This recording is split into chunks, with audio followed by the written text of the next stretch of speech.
Hello friends, welcome to my channel stories by Karima Kushwaha. दोस्तों, जैसा कि आप जानते हैं, मैं हर रोज़ आपके लिए अलग अलग और रहस्यमयी कहानियाँ लेकर आती हूँ और कुछ इसी तरह की एक कहानी मैं आज भी आपके लिए लेकर आई हूँ। चलिए शुरू करते हैं हमारी आज की वीडियो। समंथा रॉजर्स एक बेहतरीन पुलिस ऑफिसर, साथ ही साथ एक डिटेक्टिव थी। उसका काम था बड़े बड़े अनसुलझे रहस्यों को सुलझाना और वो इसमें कई बार कामयाब हुई थी। सभी उसके काम को पसंद करते थे, पर पिछले कुछ दिनों से उसने अपना काम छोड़ रखा था। उसके सभी साथी उसे मिस किया करते थे, पर उसने अपना काम अपने एक साथी की वजह से ही छोड़ा। इन दिनों उसकी दिमागी हालत ठीक नहीं थी। उसे वक्त बेवक्त ज़ोरदार सिरदर्द होता था और कभी कभी डिल्यूजन्स भी होते थे, जिसकी वजह से वो अपने काम पर ध्यान नहीं दे पा रही थी और इसके चलते उसने अपना काम छोड़ दिया। कुछ ही दिन पहले एक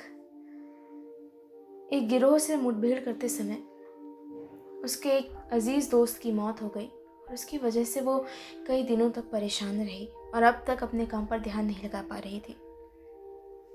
उस दिन भी वो नींद की गोलियां खाकर सोने की कोशिश कर रही थी। रात काफ़ी बीत चुकी थी। उसे धीरे धीरे नींद आने लग गई थी कि तभी रात के तकरीबन 2:30 बजे किसी ने उसे फ़ोन किया। उसके फ़ोन की घंटी बजी और उसने फ़ोन उठाकर उनींदी आवाज़ में पूछा, कौन है? हेलो, कौन बोल रहा है? पर सामने से कोई जवाब नहीं आया।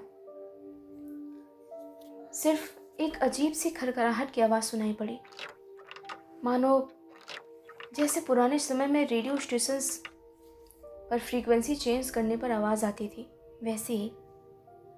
एक बार समंथा ने फिर से पूछा, कौन है? हेलो। पर किसी ने कोई जवाब नहीं दिया और समंथा ने फ़ोन वापस रख दिया और सोने की कोशिश करने लगी। पर थोड़ी देर बाद ही फिर से उसका फ़ोन बज उठा। समंथा ने फ़ोन उठाया और उसने पूछा, हेलो, कौन है? कोई जवाब क्यों नहीं दे रहा है? तभी सामने से एक आवाज़ आई, यहाँ किसी का कत्ल हो गया है। क्या क्या कह रहे हैं? यहाँ किसी का कत्ल हो गया है, आपको फौरन यहाँ पहुँचना चाहिए। किसी का कत्ल हो गया है और कातिल फरार है, आपको उसे ढूंढना है। क्या? कौन बोल रहा है? हेलो। फ़ोन कट गया था। समंथा ने एक बार फिर से उस नंबर पर फ़ोन करने की कोशिश की, पर घंटी नहीं गई। कुछ देर बाद दोबारा उसका फ़ोन खुद ब खुद बज उठा। समंथा ने फ़ोन उठाया। उसने दोबारा पूछा, आप कौन बोल रहे हैं? कहाँ से बोल रहे हैं? क्या आप कुछ भी साफ साफ बता सकते हैं? यहाँ किसी का खून हो गया है। यहाँ शहर की सबसे पुरानी सिमेट्री के पास। आपको यहीं आना है। देखिए, मैं ये काम छोड़ चुकी हूँ। आपको पुलिस को फ़ोन करना चाहिए। वो लोग आपकी बेहतर मदद कर पाएंगे। Hello hello. कोई जवाब नहीं आया और उसके बाद समंथा को दोबारा नींद भी नहीं आई। काफ़ी देर तक वो इस बारे में सोचती रही और आखिरकार फिर उसने अपनी गाड़ी उठाई और रात के वक्त ही ड्राइव करते हुए शहर की सबसे पुरानी सिमेट्री के पास गई। ये सिमेट्री काफ़ी बड़ी थी और इसके बारे में शहर के सभी लोग जानते थे। वो वहाँ पहुँची। अभी भी अंधेरा था और हवा में ठंडक घुली हुई थी। हर तरफ सड़कों पर सन्नाटा फैला हुआ था। शहर ने अंधेरे की चादर ओढ़ रखी थी।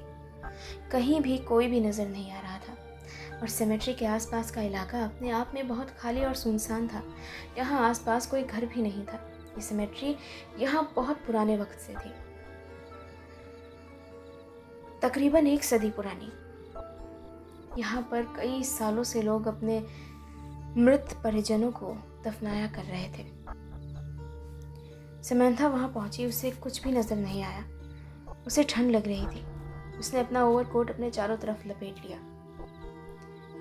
वह हर तरफ अपनी नज़रें घुमाने लगी। तभी अचानक उसे सिमेट्री के अंदर एक साया नज़र आया। समंथा को लगा कि शायद वो कोई है। उसने उससे बात करने की कोशिश की। हेलो, कौन है आप? क्या आपने ही मुझे फ़ोन किया था? समंथा के पूछने पर उस साये ने कोई जवाब नहीं दिया। समंथा आगे बढ़ती हुई उसके और कुछ करीब गई, पर जब वो आगे पहुंची उसने देखा वो साया कुछ आगे चला गया था। धीरे धीरे करके समंथा ने उसका पीछा करना शुरू कर दिया। वो आगे ही बढ़ता जा रहा था। समंथा उसे रोकने की कोशिश कर रही थी। रुक जाओ, तुम कौन हो? क्या तुमने मुझे यहाँ बुलाया? आखिर तुम हो कौन? किसका खून हुआ है? तुम सुन पा रहे हो? पर उसने नहीं सुना। कुछ आगे जाने पर वो साया कहीं गायब हो गया। समंथा वहीं रुककर अपने चारों तरफ देखने लगी। वो बहुत घबराई हुई थी। उसे बार बार महसूस हो रहा था कि उसकी दिमागी बीमारी की वजह से कुछ ना कुछ गड़बड़ हो रही है।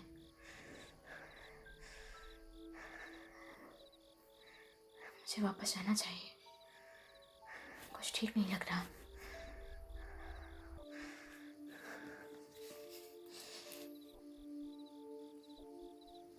आपको यहीं आना चाहिए था, यहाँ सुबह के वक्त। अगर तुम ढूंढोगी तुम्हें यहाँ कुछ ऐसा मिलेगा जो तुम्हारे काम में मदद करेगा। तुम्हें इस केस को सॉल्व करना होगा। किसी की मौत हुई है, किसी बेगुनाह की मौत हुई है, पर किसी को भी नहीं पता कि उसे किसने मारा। कोई भी नहीं जानता, पर उसे उसे ज़रूरत है। उसे ज़रूरत है उसके इंसाफ की, और वो सिर्फ आप ही उसे दिला सकती हैं। कौन बोल रहा है? इतना कहने के बाद वो आवाज़ कहीं गायब हो गई और समंथा अपने चारों तरफ देखने लगी। उसे कुछ भी नज़र नहीं आ रहा था। हर तरफ गहरा सन्नाटा और अंधेरा था। ठंडी हवा उसके चेहरे को सुन्न बना रही थी और उसकी उंगलियां ठंड से जमी जा रही थी। वो वापस अपने घर चली गई। रात की घटना उसके दिमाग में अभी भी गूंज रही थी। हर एक बात जो उसने वहाँ देखी, वो अभी भी इस बात को समझ नहीं पा रही थी कि उसे वहाँ वापस जाना चाहिए या फिर नहीं। उसे बार बार बस एक ही ख्याल आ रहा था कि ये सब सिर्फ उसके दिमाग की बीमारी की वजह से हुआ है, और रात में उसने जो कुछ भी देखा वो सिर्फ और सिर्फ एक भ्रम था। उसने पूरा दिन आम तरीके से ही गुजारा, और वो अभी भी उस घटना को अपने दिमाग से निकाल नहीं पा रही थी, और कहीं ना कहीं वो चीज़ बार बार उसके दिमाग में रह रहे के घूम रही थी। रात के वक्त उसने फिर से अपनी वही दवाइयाँ खाई और सोने की कोशिश करने लगी। घड़ी की टिक टिक कमरे में गूंज रही थी। रात के वक्त हर तरफ सन्नाटा फैला हुआ था। सिर्फ सड़क पर कुछ आवारा कुत्ते भौंक रहे थे। बाहर ठंडी हवाएं चल रही थी।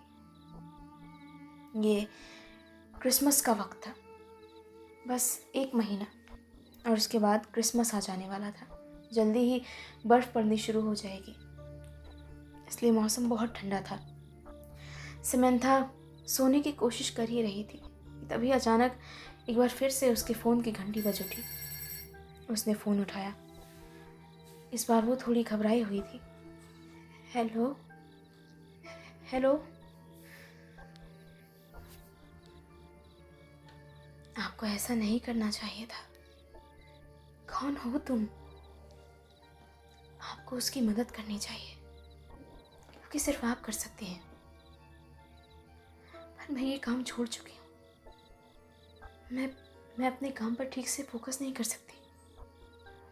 तुम्हें किसी और से मदद मांगनी चाहिए। मेरे पास और भी कई ऐसे लोग हैं जो तुम्हारी मदद कर सकते हैं। मैं तुम्हें उनके बारे में बता सकती हूँ, पर तुम हो कौन? आपको उस कब्रिस्तान में दोबारा जाना चाहिए। एक बार फिर से वहाँ देखना चाहिए।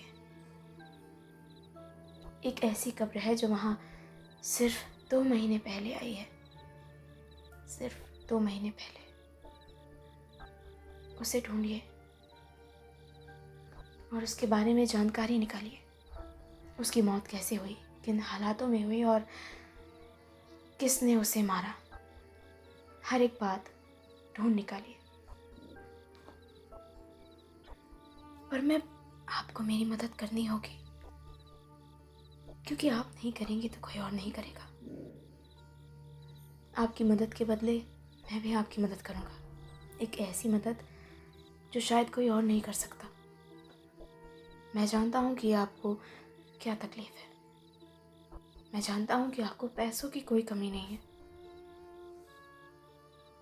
इसलिए भरोसा रखिए, मेरा काम कीजिए और मैं आपकी मदद करूँगा, ताकि आप वापस से एक नॉर्मल ज़िंदगी जी सकें। हेलो, तुम हो कौन? हेलो हेलो, आखिर ये है कौन? समंथा काफ़ी घबराई हुई थी। उसने फ़ौरन फ़ोन रखा और अपने स्टडी रूम में चली गई। वहाँ अपनी डायरी निकाल कर उस पर आज रात की सारी बातें लिखने लगी। वो बहुत घबराई हुई थी। उसे लग रहा था कि उसकी दिमागी हालत बद से बदतर होती जा रही है और वो इससे उबर नहीं पा रही है। कुछ ही दिनों बाद उसकी डॉक्टर से दोबारा अपॉइंटमेंट थी और उसने ये सोच लिया था कि अगर हालत ठीक नहीं होती है तो वो इसके बारे में उससे बात करेगी और अगर ज़रूरत पड़ी तो डॉक्टर भी बदल देगी। वो नहीं जानती थी कि रात के वक्त उसे किसने फ़ोन किया था। समंथा अभी भी पूरी तरह अंधेरे में थी। आखिर वो कौन था जिसने रात के वक्त समंथा को फ़ोन किया? आखिर किसका कत्ल हुआ था? क्या ये सब कुछ सच में हो रहा था या सिर्फ समंथा के दिमाग का फितूर था? जानने के लिए देखिए मेरी कहानी का अगला भाग। तो दोस्तों, इसी के साथ ख़त्म होती है मेरी आज की कहानी। उम्मीद है मेरी आज की कहानी आपको ज़रूर पसंद आई होगी। अगर आप मेरे चैनल पर नए हैं तो प्लीज़ इसे सब्सक्राइब कर लीजिए। साथ ही साथ आपके सजेशंस मुझे बताते रहिएगा ताकि मैं उन पर वीडियोज़ लाती रहूँ। Thank you.